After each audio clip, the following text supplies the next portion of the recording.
ভাই ভাই That was legitness. Yeah, it was. একটা হেল্প লাগতো আমার। I ভাই ভাই টিয়া পয়সা লাগতো না, তুমি মানি ব্যাগ লুকায়ও না। টাকা না লাগলে তাইলে অন্য কি হেল্প লাগবে ক? ভাই আমার তো এসএসসি রেজাল্ট দিব, আমি মনে হয় 2-1 ফেল করতে পারি। তোর পরীক্ষার রেজাল্ট দিব, তুই ফেল করলে ভাই আমার কি করার আছে? আমি তোর কেমনে হেল্প করবো? কেমনে? বেশি কিছু না, রেজাল্টের সময় যদি আব্বা আমার সামনে থাকে তাইলে 1 ফেল করলে কোয়েন যে মিস আয়সা আমার সালাম দিছে। আর যদি 2 ফেল করে থাকি তাইলে কোয়েন যে আয়সা এবং আয়সার মায় আমার সালাম দিছে। Bacon. কোনো সমস্যা নেই, কইয়া দিব মনে যা।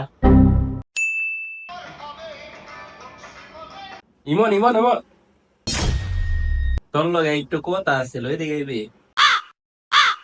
কি কথা ভাই কও, আব্বার সামনেই কও, সমস্যা নাই। আব্বার সামনেই কইতাম। আচ্ছা, ওই যে মিস আয়েশা আছে না, মিস আয়েশার 14 গোষ্ঠী তোমার সালাম দিছে। এত বড় সালাম আশা করি নাই। في القلب كلام